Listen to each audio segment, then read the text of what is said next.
See, joke's on you, John. See, I came for the hot anime or hot android girl, and I stayed for the hot depressed android boy. This might be a hot take, but I think 9S is the worst part of NieR.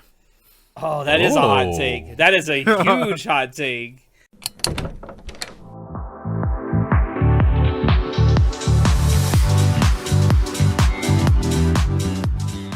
Hello, everyone, and welcome to Anime Club After Dark, the podcast that delves into all things anime, manga, and otaku culture related. I'm your host, Alex, but you can call me Senpai, and joining me tonight, I have our czar of source material, John. Hold on, I'm texting. Oh, he's texting. Oh, give him a second.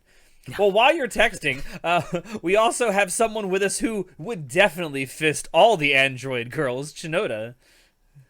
You lose something chasing your dreams. Wait, only the android girls? Look. Not the android boys. Look. Are we not equal opportunity in this, Shinoda? Okay, you're right. We are. Okay. I'm glad. But yeah, tonight we've gotten together because we are going to be doing a spoiler cast for NieR Automata version 1.1a, which is the anime adaptation of the 2017 video game NieR Automata, made by who made the original game? Was it Square Enix distributed it, but was it Platinum? Yeah, Platinum Games, wasn't it? Platinum, yeah. No. Wasn't it? Talking about the original NieR? The original game, NieR Automata. NieR Automata was made by Platinum, yes. Yeah. I thought you meant the original NieR game. I'm like, no, I know the original original NieR wasn't made by Platinum Games, but it was distributed by Square Enix. This anime adaptation was produced by A1 Pictures. Recently, they have worked on Solo Leveling, Mashle, Too Many Losing Heroines, and Kaguya-sama. Was directed by... Well, yeah. A1 has done a lot more, but I wanted to kind of highlight some of the stuff they've worked on more recently. But yeah, A1 has been a studio that's been around for a long time and have worked on a lot of high-profile anime projects. This adaptation was directed by Ryuji Masayama, who had previously directed Blend S, which is very different from NieR Automata. And really, the only other thing that he had directed was a children's anime that I had never heard of before. But he was also the assistant director on Great Pretender, which is a phenomenal anime you should watch if you haven't already, and was the storyboard director for Promare at Studio Trigger. The music for this was done by music production company Monica, and Keiichi Okabe returned from the game as a composer, arranger, and music producer for this anime adaptation. That is one thing I wanted to talk about on the technical side before we actually get into critiquing like the story and stuff. I think that was a great choice by the team to just bring in the game music because the game's soundtrack is phenomenal and worth listening to on its own. Yeah, like why change anything when you already have the rights to it? Like it'd be one thing, and it's already great. Yeah, it's already a great OST, and it's already like you don't have to mix nothing, dude. Just take them over. Yeah, I mean it's because like the storyline for the NieR anime follows the game, so more or less there are deviations. But like the boss battles that you have to do, where you're gated for the storyline, you have to do them. So a lot of the encounters are music? still there. Yeah. So it makes sense. Saves money. It does. Yeah, I mean it's good to the point where it has orchestral band going around in the world performing. So it's why would you not bring it over? It was a great choice. I don't think they could have improved on the music they already had for the game, so why even try? And along the lines of the music, since this ran for 2 cores, we got 2 OPs and 2 EDs out of this. The first is Escalate by Aimer. It's Aimer. It's Edme. Yeah, I've recently learned that we have all been pronouncing it wrong. It's Edme. It's supposed to be pronounced like it is in French, I guess. Well, if it's supposed to be pronounced like French, we looked it up literally 10 minutes ago. It's pronounced Aime. Like, imagine you're Shrek trying to pronounce the name Amy. Aime. Yeah. It's Aime. Yeah, pretty much. It's how it is. And then for part 2, the OP was Black Box by Lisa. I looked up something before we started recording here. It's an interview that Lisa gave about making the OP for part 2. She is a massive fan of the original game, and she was like super honored to do an OP for this. And she said in the interview that she gave, it's like, I hope that everyone realizes that I was singing my ass off in this OP, and I hope that comes through in the music. Now that definitely came through. I was listening and watching to the OP and NieR. I was actually touched. I was like, wow, this is fan-freaking-tastic. Like, the music was next level. I want it to be on record. Oh boy, here we go. I love Aimer. I'm going to say Aimer. I've always said Aimer. Aimer. Aimer just sounds more right. It sounds I don't know better why. to me. I don't care. I like her quite a lot. More so than Lisa. Lisa's okay, you know. I will say, though, I think Black Box was way better than Escalate. Escalate to me was kind of mid.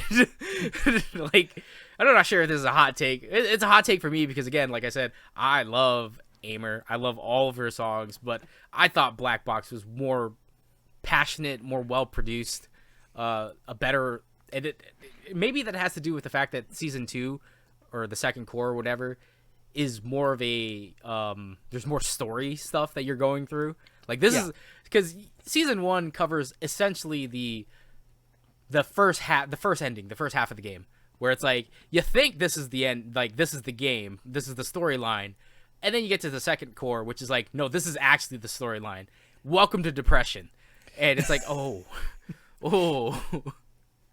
Yeah. So maybe that's why I liked Black Box more, because the section that it covers is more of a, like, emotional section. I'm gonna say I like the song Black Box a little more than Escalate. But I also like the visuals more for the second OP than the first OP. Yeah, I thought the visuals same. for the second OP looked way better. I do think the idea of like doing the black and white thing for the first OP, it was an interesting choice. I don't begrudge it. I just think given the choice between the two, like, I'm gonna take Black Box by Lisa. I think it was just a better produced OP overall. Also got 2 EDs. The first one was Jesus Christ, these fucking words. Antinomy by Amasarashi. Is it not pronounced antinomy? No. Antinomy, well, Antinomy, Antimony, whatever, however you want to say it, by Amasarashi, was what we got for the first part. And then for the second part, we got Haeto Inori by Jim's Company, which is a virtual idol group produced by Square Enix. Which did you prefer? The first ED. I mean, the second ED is good because the theming and how it works, like with the glitching out and stuff, because, you know, the whole, after everything happens, it's like, oh, that makes more sense. This is why everything's glitching out, because, oh man, depression and memory loss and whatnot. I preferred the first ED though. Just, I don't know why. I just like the song more. I did too. Yeah, because I like the song more. I think that theming wise, the second ED fit perfectly. It was great. I just prefer the first one. Let me put it a different way. I like the visuals more in the second ED, but I prefer the song more in the first ED. I think that's where I stand as well, honestly. Because I really like Amasarashi. Yeah, there's a little bias there. There's a little bias there with the song at least. But yeah, that's how I stand on it. I feel like the first ED I like the song, second ED I like the visuals. Something else to point out, this adaptation was co-written by the director Masayama and Yoko Taro, the original creator of the NieR games, along with NieR Automata. I read not an article, an interview that Yoko Taro gave, because a lot of people were asking why there are deviations in the story for the anime from the game. And he said that he thought it would be incredibly boring to do a 1-to-1 adaptation of the game.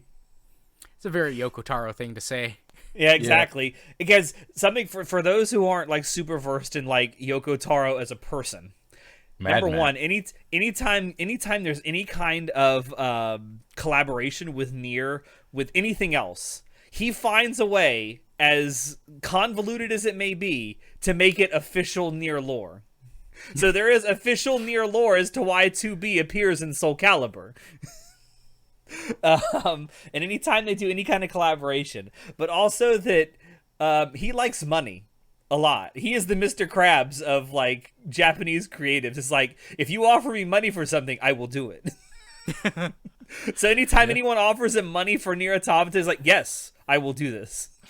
He's real simple about it. He's so direct about it too. It's like, I will do anything for my stuff that I make as long as there is money to be made. It's like, bro, I respect the bag. Get your bag, King, please.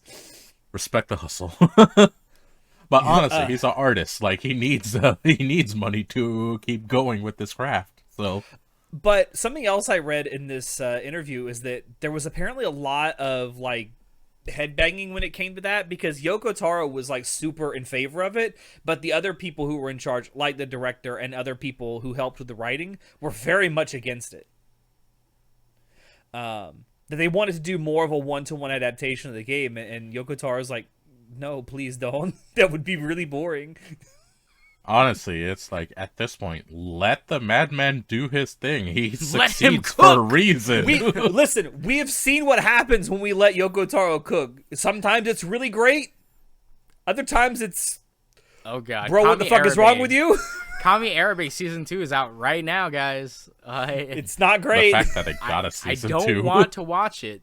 I might have to though, so that way I can finish my thoughts about it. Because after season 1, I was just like, I don't know what Yoko Taro is cooking, man, but it's not smelling really good right now. No. And I guess it's worth pointing out that a lot of his storytelling prowess comes from the video game world. And it's very different writing a linear story like that, especially one that you as the audience don't have control over. Yeah, like we talked about it before we started this recording. Yeah. So NieR is based off of obviously the NieR video game, but the NieR franchise itself is a spin-off of another video game franchise that Yoko Taro is a part of, which is Drakengard. Mm-hmm. And the reason Drakengard exists is that Yoko Taro and his buddy were like, hey, we wanted to make a JRPG, but we don't want to be Final Fantasy, and we don't want to be kid-friendly like Dragon Quest. So let's make a JRPG about depression, where everyone fucking sucks. And it's like, what? It's like, yeah, we have the incestuous main character guy and his younger sister. We're going to have a pedophile priest. We're going to have cannibalistic children. And everyone's just going to be fucked up in the head. And it's like, what? It's like, this is Drakengard, baby. And it's like, what the fuck? In Drakengard, there are very few characters you would consider good. None of them are good. Yeah. Like, some of them do good things, but not necessarily for the right reasons. Yeah. Well, the entire point of Drakengard is to be like, they didn't want to make a black and white good and evil game. They wanted it to be murky and gray as all shit. And it definitely is that. Because some of the characters in there are just like, oh, this mother who wanted to protect her children or something has this blade that makes her crazy, and she murders everyone around her. So then she murders kids. So she goes and kidnaps more kids or some shit. And it's like, what? Yeah. What? What? Yeah, and she's your vanguard. It's like, what? It's also worth mentioning that NieR as a franchise is a sequel to one of the joke endings of Drakengard. Yeah. Which is hilarious. Which is, it is funny to me. Which I feel like NieR at this point is more well known than Drakengard. Absolutely. Probably. I would definitely say so. Like, I only knew about Drakengard because Drakengard 3 came out on, I believe it was the PlayStation 3 at the time. And I was like, that looks kind of cool, like a cool action video game, and I kind of want to play it. And that's all I knew about Drakengard. And I only got into NieR because, you know, hot android girl. And then I stayed for the depression. Yeah. Like, I feel like everyone goes into playing NieR Automata like because hot android woman, like, oh my god, look at all the porn, look at all the freaking art and cosplays, amazing. And then you start playing it and you're like, wow, I feel like dying. This is great. Phenomenal job. Thanks, Yoko Taro. Thanks, Yoko Taro. I want to off myself. Yeah, like the entire freaking NieR Automata like storyline is so depressing. It's It's all bad. Could you so it's imagine? definitely got like that theming from Drakengard, where it's like, yeah, it's all just depression. It's secretly all just depression. It's like, oh, okay. John, could you imagine the story that would be created if Yoko Taro and Hideaki Anno got together to write a story? Jesus Christ, no. It would be The so super depressing. manly depressing. Like Super manly yet Anno. depressing. No. You said Anno. I thought you for some Yeah. reason I thought you said Imaishi, and I was like, No, Imaishi. no. What? No. That never makes sense. No. No. Anno and Yoko Taro, if they got together to write a story together, oh, that would be so depressing. It just looks super cool, but also it'd be ultra depressing. Yeah. Yeah. God, Something it would be else- choony as hell. It probably Yeah, would be definitely. very choony. Something that was kind of interesting about this.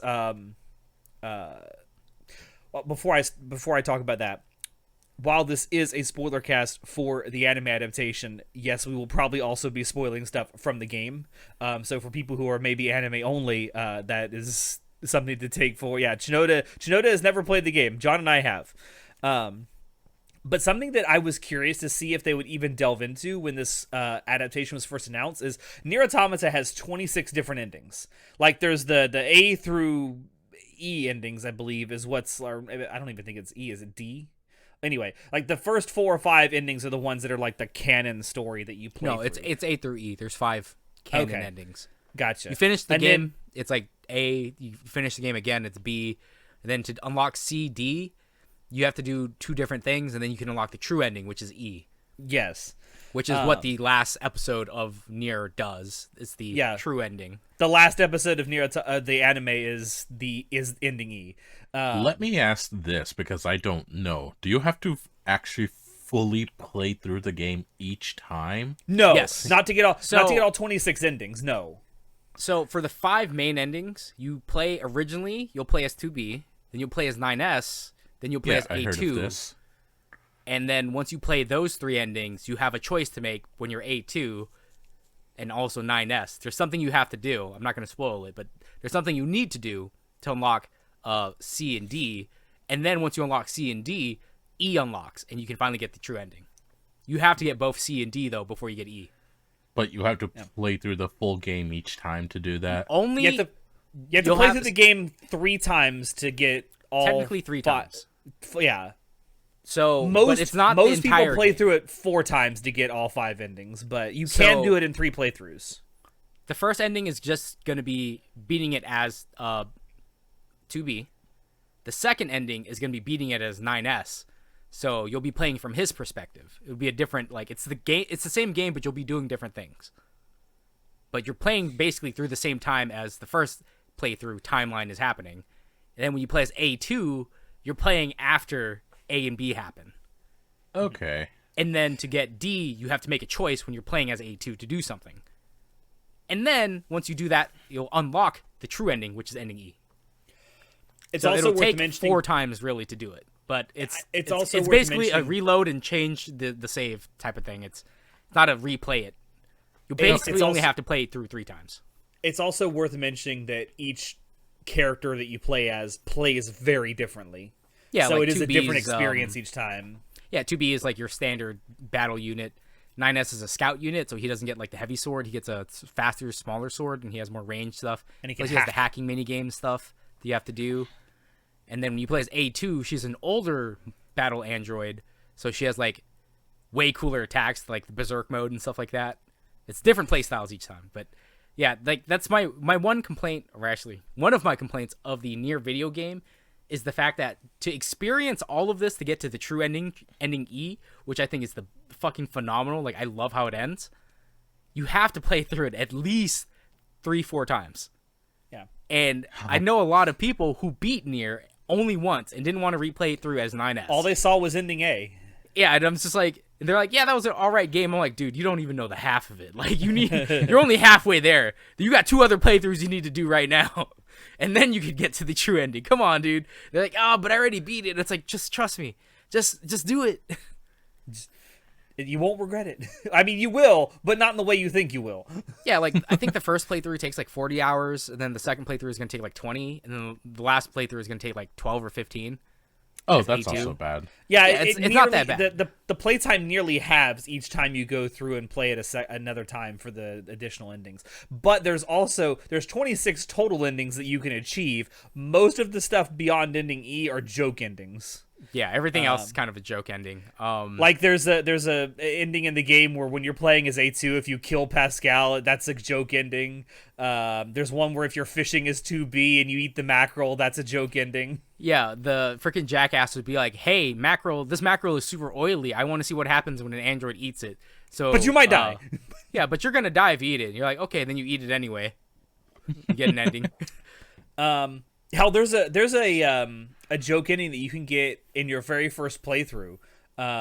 During the tutorial section. If you die during the tutorial section, that's a joke ending.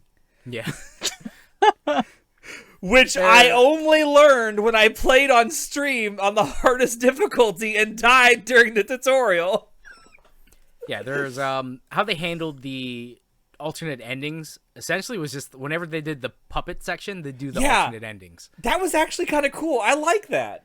I genuinely love the puppets. Yeah, so when they came out and they're like, yeah, we're gonna do all the endings of NieR, I was just like, okay, well, like, does that mean all of the endings or like just the main endings? They're like, all of it. I'm like, how's that gonna work? Because it's a freaking show, so I don't know how you're gonna reload like the endings. Like, you're gonna have some weird save system or something, but it's like, no.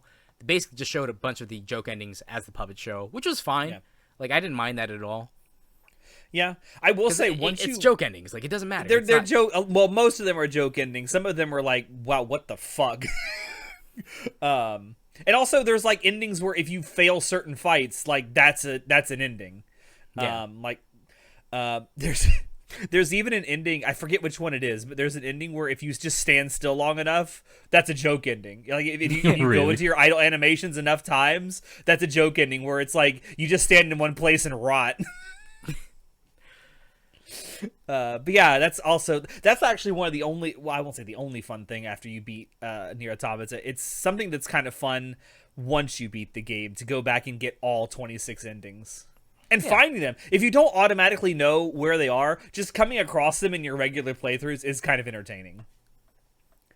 Yeah, I was glad they had the puppet show thing at the end. I thought that was a very entertaining way to introduce the joke endings for NieR Automata. Something else that I thought was a really good choice, they brought back almost all of the voice actors from both the Japanese and English dubs of the games to reprise their role.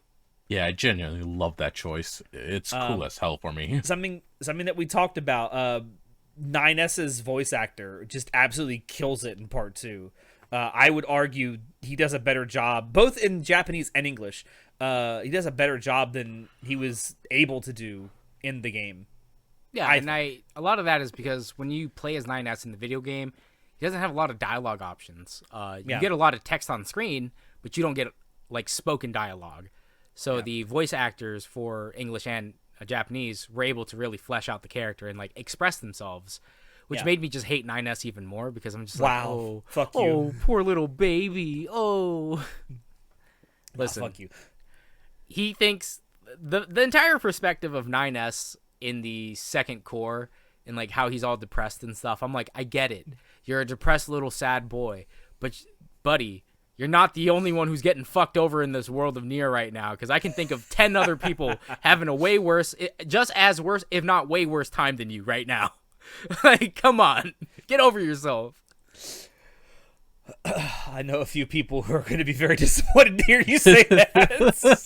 Listen, it's a hot One of them take. might be I our don't mascot, care. I'm just saying. I don't care who thinks, like, this is a hot take of the week, of the day, I guess. 9S is the worst part of NieR. All right? Oh, that is a hot take. Wow, John. Please send all of your hate mail into the comment section below. I will lap it up. I will eat it with spaghetti. I don't give a damn. But yeah, bringing back the voice actors was a great choice. Phenomenal. And last thing before we get into talking about like the actual story and the things that may have been changed for this adaptation, the first part of this adaptation was delayed twice back in 2023 due to a massive COVID outbreak in the A1 offices. And the first delay was after episode 3, and then the second delay happened after episode 8, which caused the final 4 episodes to be broadcast all in one night. On July 23rd. I don't know if this ended up helping or hurting the anime. I know delays are oftentimes thought of as hurting anime productions, but I also wonder if like this didn't lead to the animation perhaps being even better since they had more time to work on it. Now, In terms of viewership, I think it hurt it. In terms of quality, I think it helped. I don't think it hurt it overall as a franchise because of how big NieR Automata has been. Yeah. Like, it's still big to this day. You go to cons and stuff. People are still cosplaying 2B and Yeah. 9S to this day. Yeah. It's been freaking 4 or 5 years now, right? Since NieR Automata came out. And It's it's a still great very game. popular. Like it's a great game for those who have not played the game and have only watched it. Go play the game. It is a great experience. It is a phenomenal story. It is a heartbreaking story. You might cry during it once or twice, but it's a great. It's one of my favorite games ever. It's definitely in my top 10. Yeah, I think that the way that NieR Automata presents itself is a very unique way of experiencing a video game. Like, you're so immersed as the characters that you're playing and learning about the stories of everything and getting even more depressed. You're like, wow, this sucks. All of this just sucks. Like learning about the twins, Popola and Devola, and the Gestalt program, learning about Emil. That's mega depressing. A2's Which was backstory, kind of left out of mega the- depressing. Emil stuff was left out of the anime for some reason. They left out a lot of background stuff in the anime, and that's something that I have as a critique for the anime. Like, it does a lot right. Reusing the music, perfect. The animation was pretty solid, outside of the CG stuff, but I mean, it's whatever. It wasn't that like It wasn't distracting. overly. Yeah, it's not about, because you think of NieR as a game about the battles. It's never been about the battles. Like, the battles are Not at cool. all. But it's really about the storyline and about the background story stuff, you know, like learning about Pascal's village and then what happens to Pascal in his village, and you're like, yo, this sucks. This all blows. One of the criticisms that I saw lobbed at NieR the anime adaptation was that like all the battles or the fights in it seem incredibly short. And I'm thinking to myself, okay, if you like the fighting in NieR Automata, play the game, because the battles there and the fights, they're sometimes 10-12 minute long fights, and they're really phenomenal. It's really fun to play. But I think in terms of like having time to tell your story, I'm willing to let them have short fights and like kind of yada yada over the fights, for lack of a better term,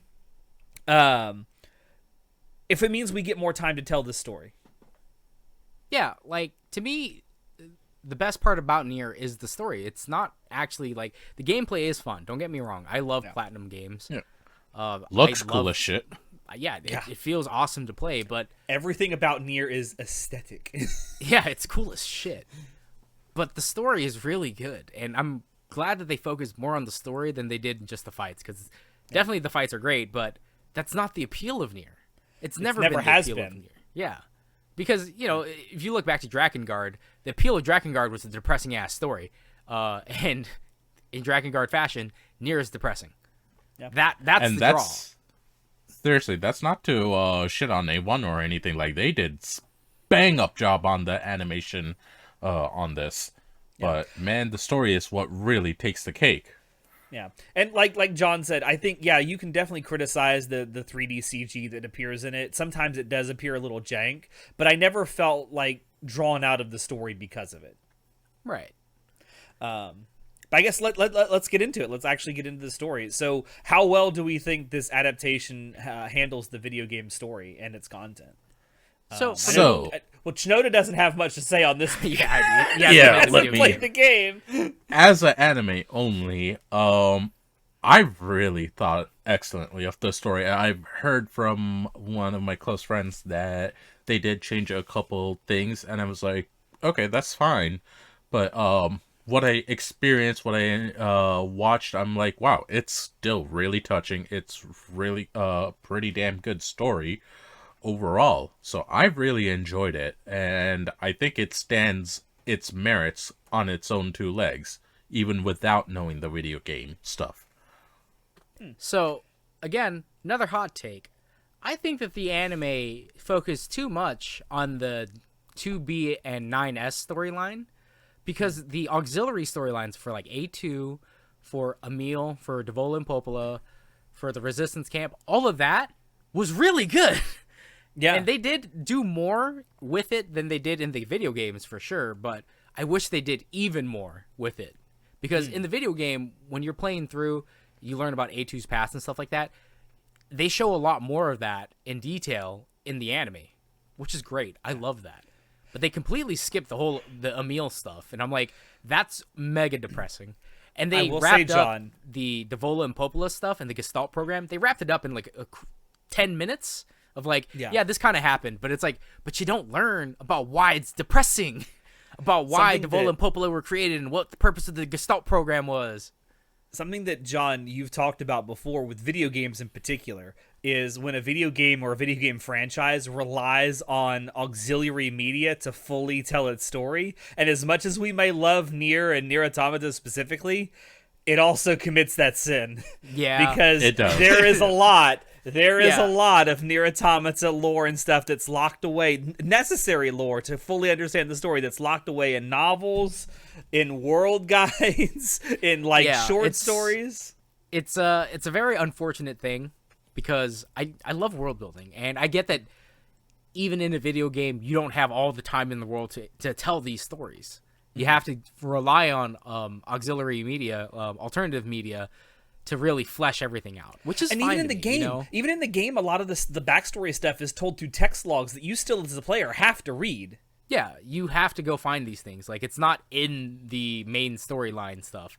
It's if you care to do it. They're entirely missable too, is the thing. Entirely, yeah. Like, I didn't even know the whole thing about Devola and Popola until my coworker told me about it, because he was talking to me about it, because he's a fan of the Drakengard franchise, and then like the Emil thing I didn't know about either until he told me. And then I learned about it and I looked it up. I'm like, bro, I'm depressed. Like, what the hell? This is all mega depressing, man. That's something else, because obviously narrative changes had to be made, especially given what Yoko Taro said, that he didn't want to just rehash the story as is. He wanted to tell something a little different. So like you have the character of Lily as the resistance leader in the anime adaptation. She does appear, quote unquote, appear in the game, but not as the resistance leader. Her name is mentioned several times in text logs that you can find, but in the game lore, I think she dies during that assault where A2 is present, and I'm gonna fuck up the name. Anemone is the one that's right. Yeah, is the one that survives and becomes the resistance leader in the game. In the anime, they swap that. Yeah, Anemone is the leader when A2 is first drop shocked into the world as part of the Project Yorha, and Lily is the one who survives. And again, I love that storyline with A2 stuff. Great. That's one of the things that made mega me depressing. Realize Part 2, in my opinion, was better than Part 1, mostly because we got that focus on A2 and her backstory. Again, a lot of it can be found in the novels, and it isn't seen in the games. But I like that they use the novels to kind of flesh that out, where we don't actually have to read the text logs. We actually get to see what happened. Yeah, I wish the anime did more of that, though. Like, because there's so much in between time where they were able to tell that type of story. I feel like they should have done more with it. Though, like I said, it's done more than the actual video game, so I can't really complain too much, right? In that sense, especially with A2 in particular, I feel like the anime actually elevates that character a little bit. Yeah, definitely. More so than the game does. That's why I like Part 2, I think, more than Part 1. Now, why did Yoko Taro feel like it was necessary to change out Anemone for Lily? I have no idea. I just feel like it... Maybe he thought she was cuter? You know what? Knowing Yoko Taro, I would not doubt it. Maybe? I have no idea why he swapped the two characters. Like, they're just names, but the personalities of the characters stayed the same, you know? Yeah. Another, like, I guess you might call this a narrative change, or at least a decision, a choice. In the anime, we are introduced to Emil. Pascal tells him to go down and see Emil in the tree thing, and then Emil appears later. I believe near the very beginning of part 2. It may have been in the first episode of part 2, if I remember right, or maybe the second episode. Anyway, it appears again, and that's it. That's all you see of him. In the game, not that way. Yeah, there's a whole quest line. Like There's an a whole entire ending. quest line. Yeah, there's a whole ending revolving around Emil. So like them cutting that entirely, I was like, that kind of sucks. But I mean, I guess it is like a accessory ending. It's not necessary. It's not part of the main stuff for sure. Like you don't have to encounter Emil and do any of the Emil stuff to do any of the real endings. However, I think the Emil story is super great because of how fucking depressed I get when I think about poor Emil. Like, oh man, just eternal suffering, my boy. I mean, it's so NieR Automata, the game, has a lot of like, oh fuck moments, I'm screwed, in it. But when you do the Emil like quest line, that storyline, and you get to the end of it, you're really screwed. As the player, you're fucked. Oh.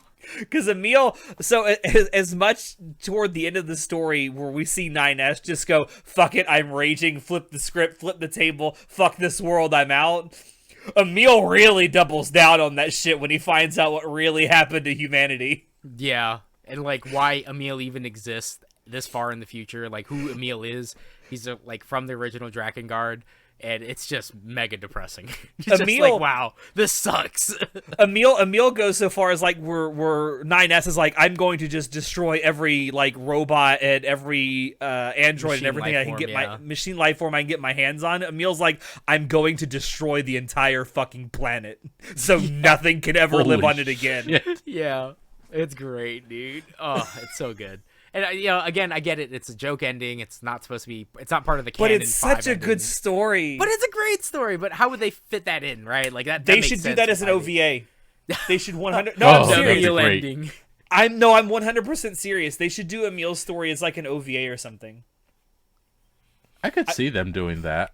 I would love to see that happen. As some kind of a supplementary material thing.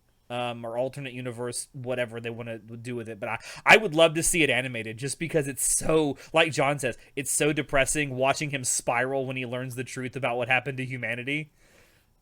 Well, like, it's depressing how Emil got to where he is today. Yeah. Like, why he even exists. That's depressing. Then when he finds out the reason he exists doesn't actually matter anymore, then watching him spiral, even more depressing. Yeah. Like, oh god, this sucks, dude. I'm so sorry, Emil. I'm so sorry I picked up your quest at all.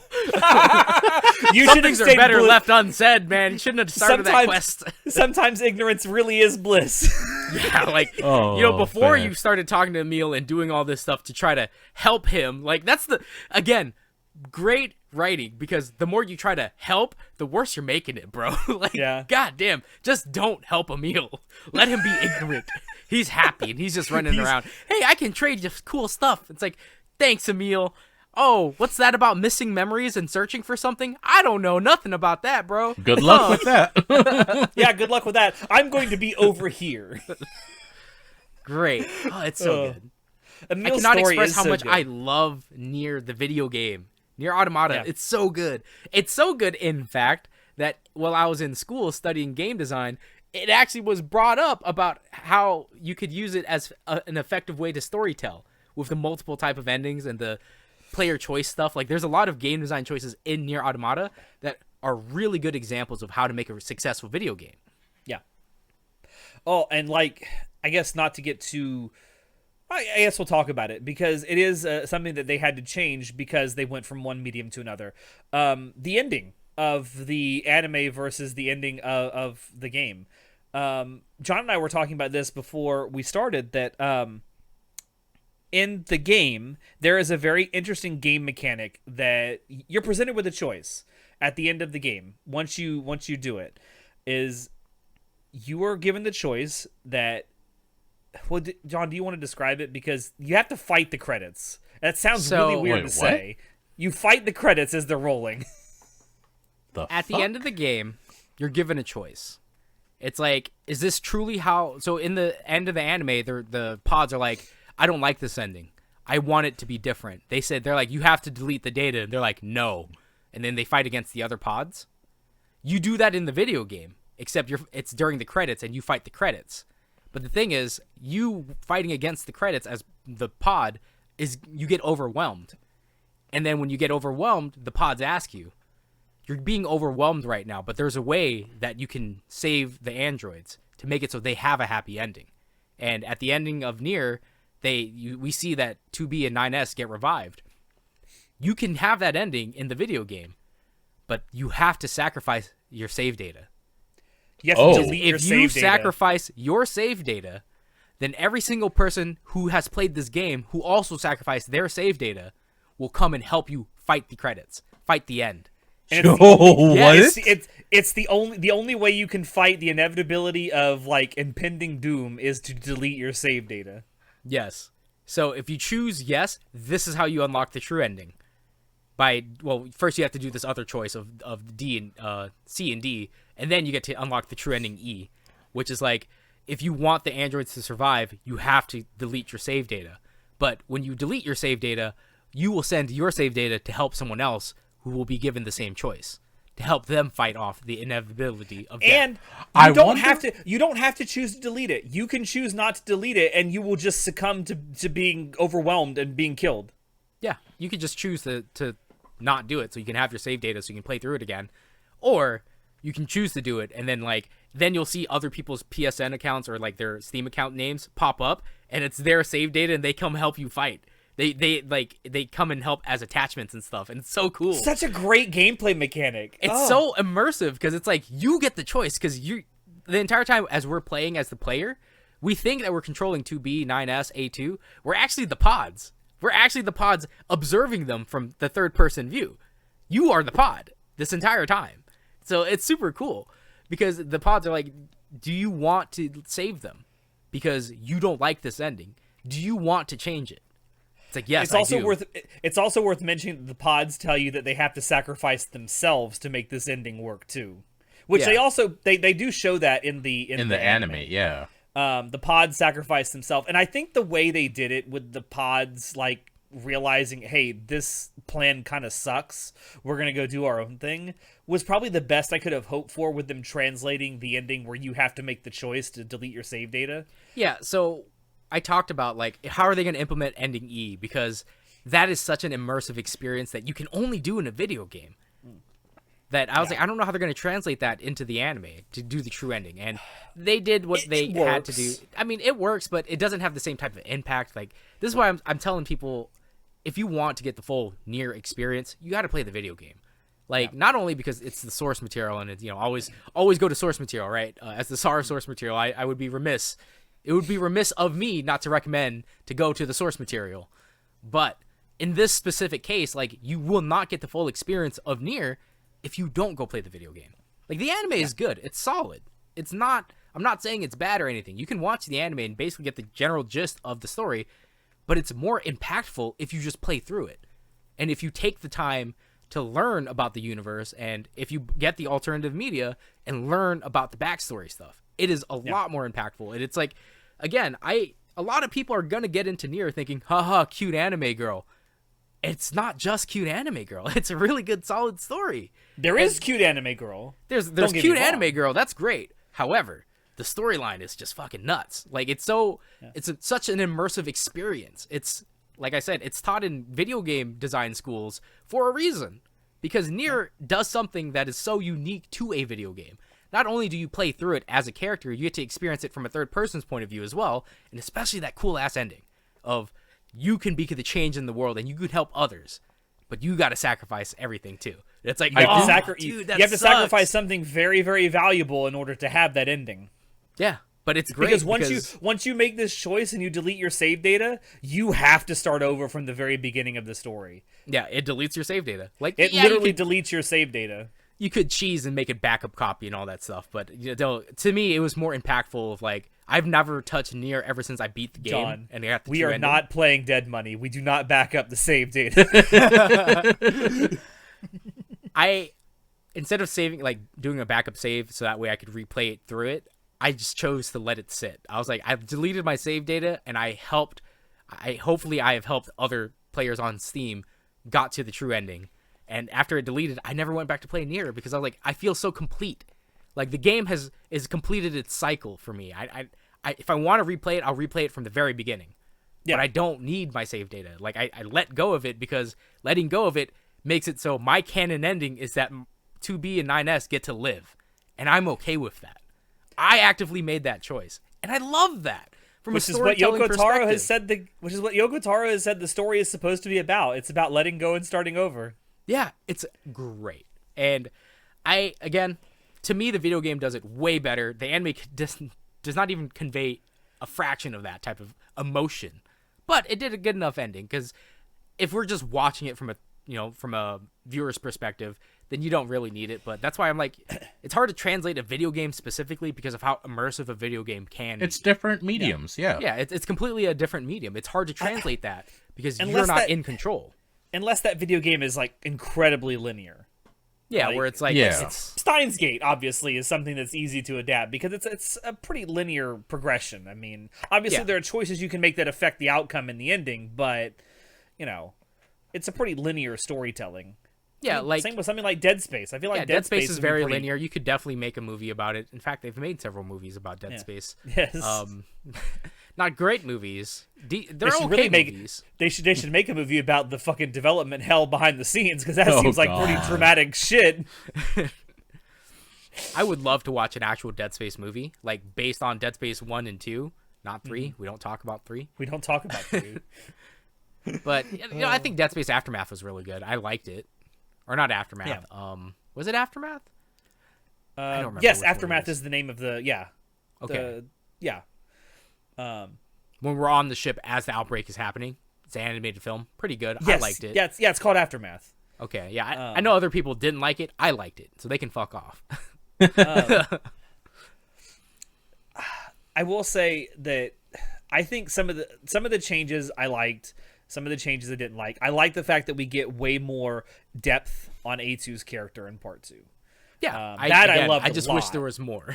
I always wish there was more. Yeah, it's because a lot of it is just yada yada over. Like, hey, they joined up together, but they hate each other. But like the general idea is that they bond over this time, and then A2 loses all of them at the end. She finds it's a found family thing, and then she loses her family, and that's why she is the way that she is. I do like the fact that they dedicate a whole episode to her, though, and that I just wish they showed more. I wanted 2 episodes where we actually got to see her bond with her family members and like them getting over differences and learning more about the Yorha project, and then suddenly getting it all ripped away. That would have been more impactful and been like, dude, what the fuck? And bro, let's be real about something for just a moment. There's some great characters in NieR Automata, both the game and the anime, but Pascal, a real one.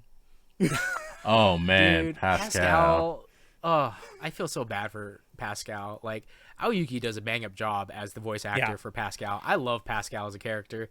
So happy-go-lucky, and then till the end when the fucking the child, the cannibal child, that it's like, oh bro, he's like has nothing left to live for, so he self-detonates, killing the child, and it's like, oh dude, what the fuck? I will say, when they actually showed off the cannibal child and like the actual visuals of the child, wow, I thought it was horrific. I was like, Jesus Christ, what the fuck?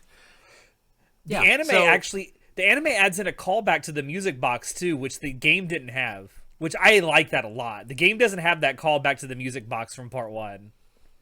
No, they definitely didn't. But they did show you like how Pascal became Pascal. Basically, one day as a robot, he as a scout robot, because he's supposed to be one of those flying scout robots. Mm-hmm. He just suddenly gains self-awareness and goes, I don't want to do this anymore. I don't want to be part of the machine the machine life machine program or whatever the fuck network. It was. The network. He disconnects from the network. But we also learn that that's part of the network's like ever evolving master plan. Yeah, like you have the Humanity High Council AI, and then you have like the machine life form AI that are basically competing against each other in this never-ending war, not understanding the real truth. And then we get to the very end where the machine life forms win. They quote unquote win. And they learn the truth. And they're like, oh, well, we don't want to fuck with you guys anymore. We're out. And they just build a rocket to get the fuck out of here. They're like, we're done. Like, the machine life forms want to be like humans, so they learn to let go, and they did let go. They're like, we're not fighting with you androids anymore. They We're let just go gonna of their leave." hatred. Yeah, and they just leave because they're like, there's no point. We don't have to fight anymore. Versus the android AI is going like, yeah, well, I guess it doesn't matter now, huh? Let's just have everyone kill themselves. That seems like fun. It's like, what? What the fuck? And it's just like, oh, dude, what the hell, man? Like, that sucks. That absolutely fucking blows. Yeah. Like, what the fuck? The ones supposedly protecting humanity are the ones who are like, yeah, fuck it, we'll just make everyone kill themselves. We'll see what happens. Like, what the hell? What the hell? Great. It's a great story. It's Yeah, great. Really, It's great. Really. I forgot where I was going with this. I had a thought, and now it's just whoop, gone. Fuck it, I hate that. This doesn't get any better, boys and girls. This doesn't get no better with age. Trust me. Where was I actually going with this? Help me, somebody, anybody. I don't. The multiple endings. How? No, it was something that you mentioned. I was gonna like expand on. Oh, I remember. So one thing, another like concept in NieR's story that I genuinely love is like the machine life forms, right? Like they're gaining sentience. Yeah. And Yeah. I wonder about that sometimes, like, because humans weren't always sentient, and someone had to be the first. That must have been a terrifying prospect. Well, so for the machine life forms, their like primary directive part of the network was fight androids, kill humans. And eventually, because the machine life forms were like, well, the only way we can learn to fight the androids is to evolve. How do we evolve? We start creating things and doing weird things like disconnecting certain robots from the network. What if we started to try to mimic humans and try to evolve because humans can evolve? Have and a that's like, family. yeah. Infiltrate our units. So as then well. that brings into the question, like, what does life actually mean? Why are the machine life forms not alive versus like the androids? Like, why can't they be human if they can replicate the emotions and it seems like they have emotions? And a lot of good themes, a lot of good storytelling through that medium. Yeah. Which again makes why NieR is so good. Yeah, It really makes you think on some of the philosophies that they present Yeah. you with. 100%. And I genuinely love that. It's why I love it, because it genuinely makes me wonder, like, what must it have been like for early humans, like, gaining sentience for the first time? It's like, oh god, I'm terrified. But yeah, that's one of my favorite things about the actual story of NieR is like watching the machine life forms evolve, gain sentience, and try out these things, and then realize, wait a minute, we're not slaves to our programming. We have sentience. We have self-awareness. We can choose not to do this. And they just choose not to do it. Yeah, it's They great. choose not to engage in the cycle of like hate, death, rebirth. And they're just Whatever like, that fuck movie it, we're is, going. It seems like the only way to win is to not play at all. Oh, war games. Yeah. War the, games, yeah. Sometimes the only winning move is not to play. Yeah. Yeah. And it's funny that the machine life forms came to that conclusion, but not the But androids. not the androids. It's which like, are huh. supposed to be direct copies of humans. Yeah. And God, the story about like how the androids even came about, like the idea that they were going to transpose human brains and human consciousness and souls into the androids, and it just fucking fails. Yeah, the Gestalt program with Devola and Popola being the overseers. That, Yeah. again, super depressing. I wish they dived into more of that instead of just having like a 5-minute blurb about like, Yeah. basically they were created as overseers for the Gestalt program, but it didn't work, so now everyone blames them, and they feel eternally guilty about this. And For everyone something hates that's them. not their Yeah, fault.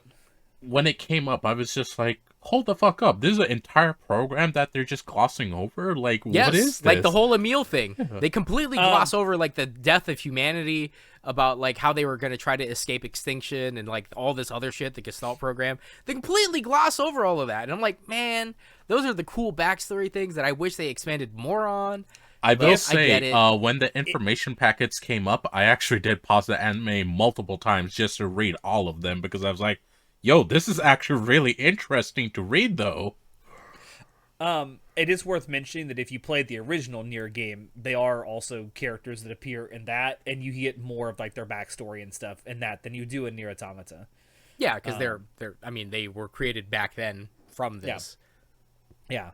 But yeah, so obviously with all these changes, a question arises like, does the anime actually still get the themes of the story in NieR Automata correct? Like, is it are they the same themes that the game hits on? Because I think they are.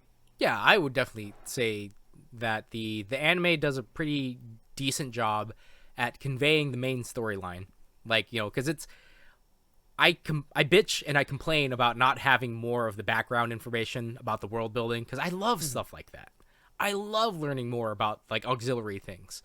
However, the main concept of NieR, it's about what is life and what is evolving and letting go. And it does that really well through the machine life forms, through Adam and Eve, through 2B and 9S. They're the main story. As much as I don't like 9S, he is part of the main story.